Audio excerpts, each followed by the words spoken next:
Tivemos a visão então dos inquilinos, vamos ter a visão dos proprietários e vamos ver em que é que os solicitadores podem ajudar os proprietários, como vamos ajudar seguramente os inquilinos.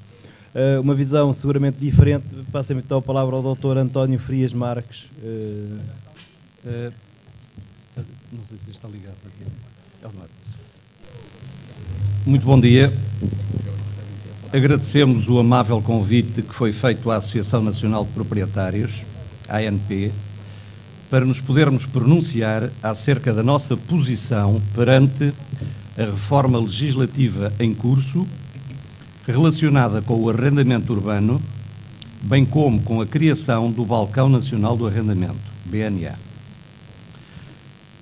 Em primeiro lugar, devemos lembrar que toda esta legislação resulta de uma imposição da Troika, constante do ponto 6 do Memorando de Entendimento, e cujos objetivos se resumem em melhorar o acesso das famílias à habitação, promover a mobilidade dos trabalhadores, melhorar a qualidade da habitação e uma melhor utilização do parque habitacional, bem como reduzir os incentivos ao aumento da dívida das famílias. É uma lástima que tivesse sido necessária a vinda de 3 entidades estrangeiras dizer-nos aquilo que temos de fazer em vários aspectos da nossa vida, mormente no setor que nos traz aqui hoje, o arrendamento urbano.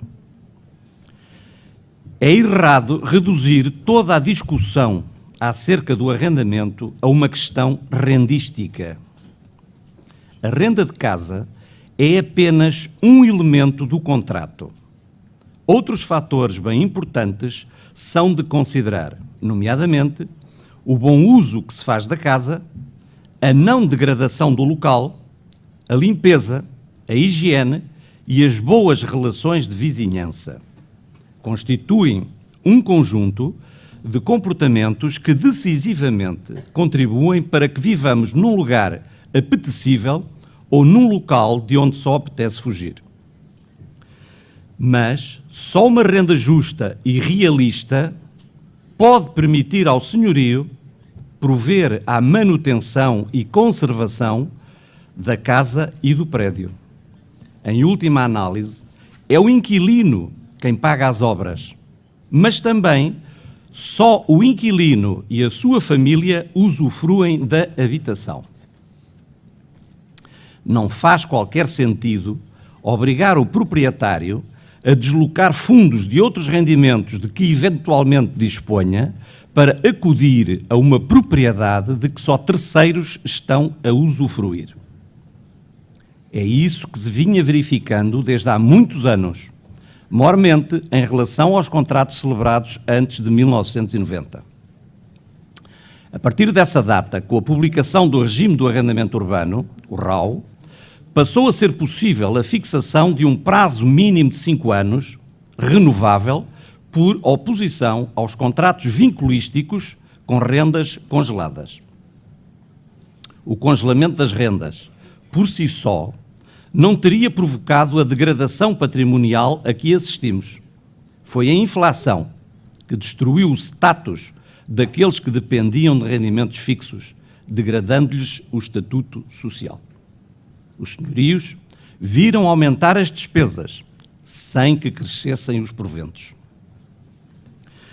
No momento em que se prefazem 6 meses sobre a entrada em vigor da Lei 31/2012, de 14 de agosto, que consubstancia a reforma do NRAU, novo regime do arrendamento urbano, aprovado pela Lei 6/2006, de 27 de fevereiro, podemos tecer algumas considerações à aplicação prática destas medidas legislativas que almejam 3 grandes objetivos. Primeiro, a alteração do regime substantivo da locação, designadamente conferindo maior liberdade às partes na estipulação das regras relativas à duração dos contratos de arrendamento e encurtando os períodos de antecedência para impedir a renovação automática. Segundo, a alteração do regime transitório dos contratos de arrendamento habitacional, celebrados antes de 1990 e não habitacionais anteriores a 1995, reforçando a negociação entre as partes e facilitando a transição para o novo regime no espaço de 5 anos. E terceiro, criação de um procedimento especial de despejo do local arrendado, por incumprimento do inquilino, que permita a sua rápida recolocação no mercado do arrendamento.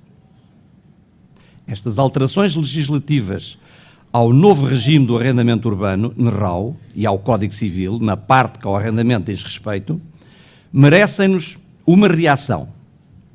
Em alguns aspectos, positiva, noutros, negativa, e noutros ainda, suscitam-nos dúvidas.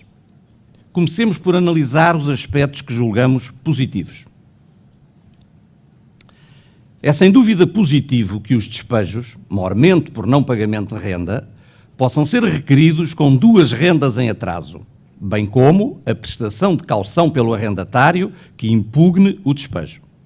Se, efetivamente, se vier a concretizar o procedimento especial de despejo em 2 meses, mais 10 dias para a notificação, estamos perante um ganho de tempo significativo. A possibilidade de celebrar contratos por prazos inferiores a 5 anos também é uma medida positiva. Nada impede agora que a pessoa que só vai necessitar da casa durante 2 anos seja obrigada a contratá-la por 5, que era o prazo mínimo anterior.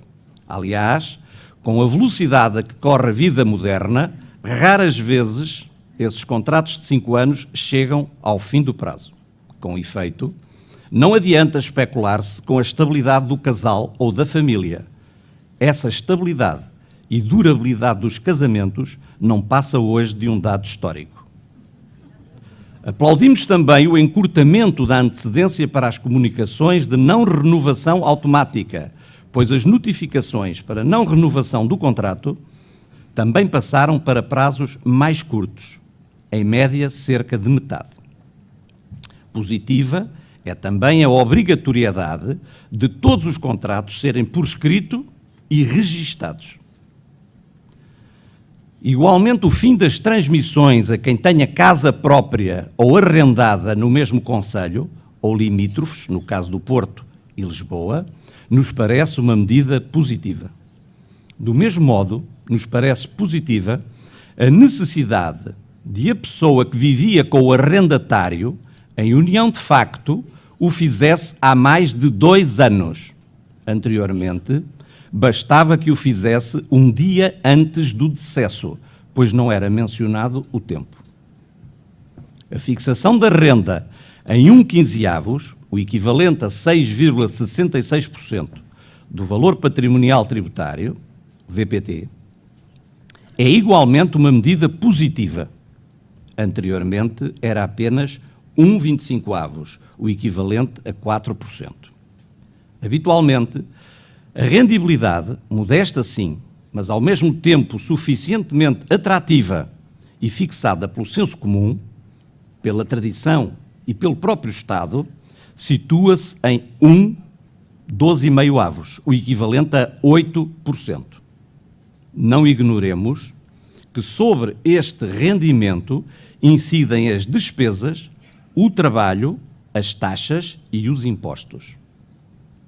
Outro sim positiva é a redução do prazo para a denúncia do contrato quando o senhorio necessite do locado para habitação própria ou dos seus filhos. De 5 passou para 2 anos. Também nos parece bastante positiva a dispensa de intervenção das comissões arbitrais municipais, as CAMs, com simplificação burocrática e inerentes custos. Nos arrendamentos não habitacionais, passa a haver a possibilidade de cessação do contrato mediante aviso prévio com 5 anos de antecedência, quando ocorra trespasse, locação ou cessão de mais de 50% das cotas. Igualmente positiva é passarem a ser consideradas microentidades, as antigas microempresas ou empresários em nome individual, apenas as que tenham menos de 5 empregados, eram 10, que faturem 500 mil euros anuais ou que tenham um valor de balanço equivalente. Anteriormente era 1 milhão de euros.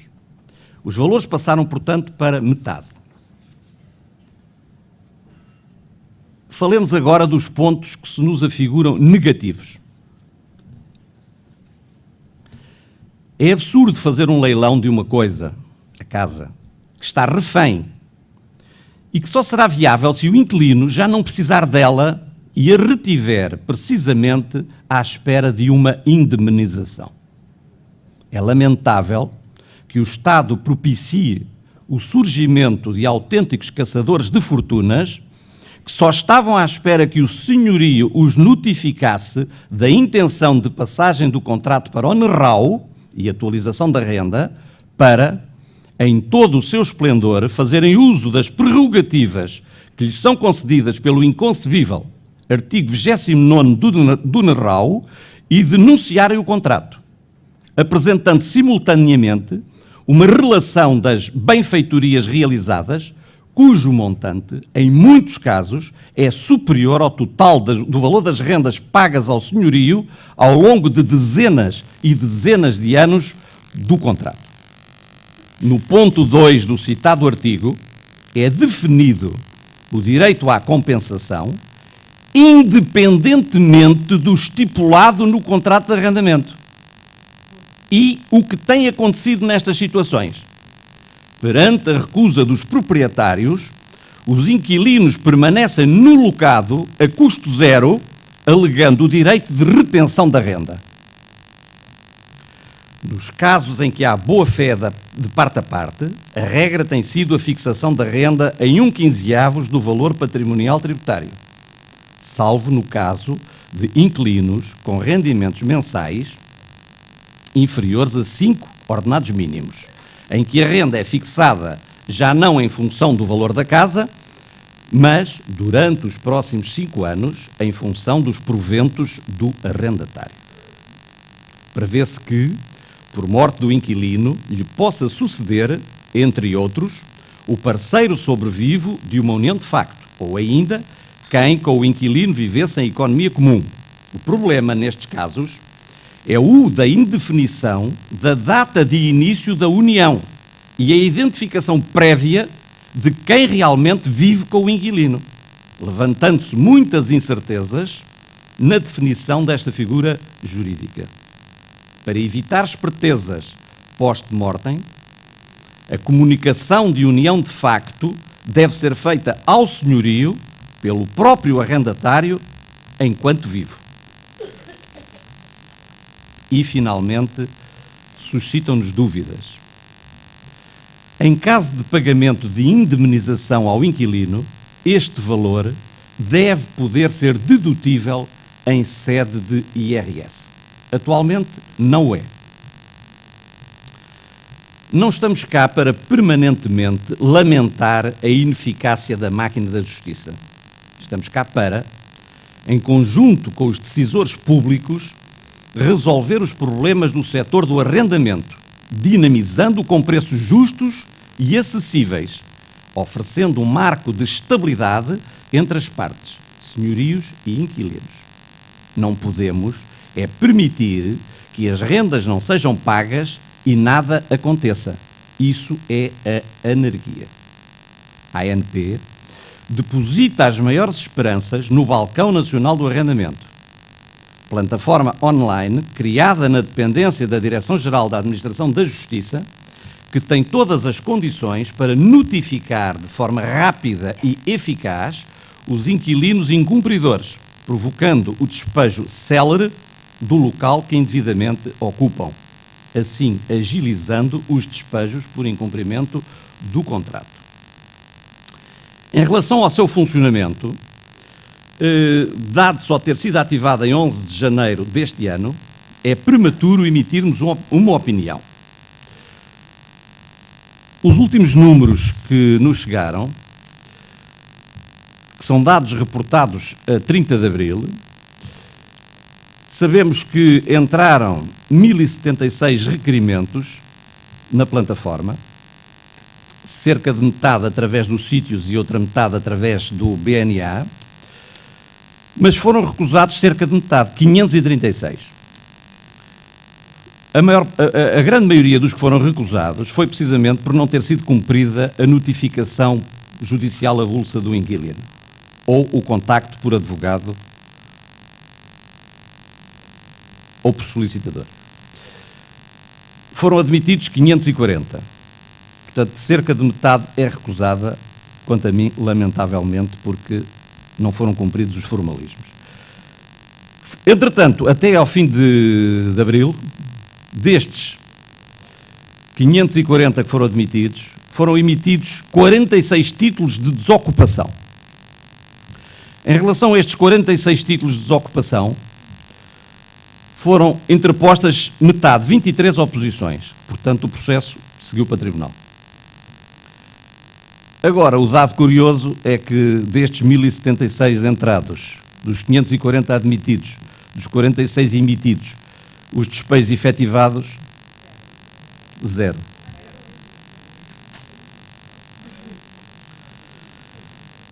Para terminar, impõe-se concluir se esta lei é uma reforma eficaz. A ANP integra a Comissão de Monitorização da Lei do Arrendamento. Somos da opinião que, honestamente, só 2 anos envolvidos se poderá fazer um primeiro balanço dos resultados obtidos. Uma coisa é certa: se os inquilinos atuais libertarem as casas de que já não necessitam, por entretanto terem ido residir, por exemplo, para casas de campo, e apenas não as entregam aos senhorios por as rendas serem ridiculamente baixas, tudo leva a crer que irão aparecer muitas casas para arrendar aos jovens casais, nomeadamente nos centros das cidades. Os preços dos novos arrendamentos de uma casa terão tendência para descer, mas nunca para o valor do aluguer de um quarto. Muito obrigado.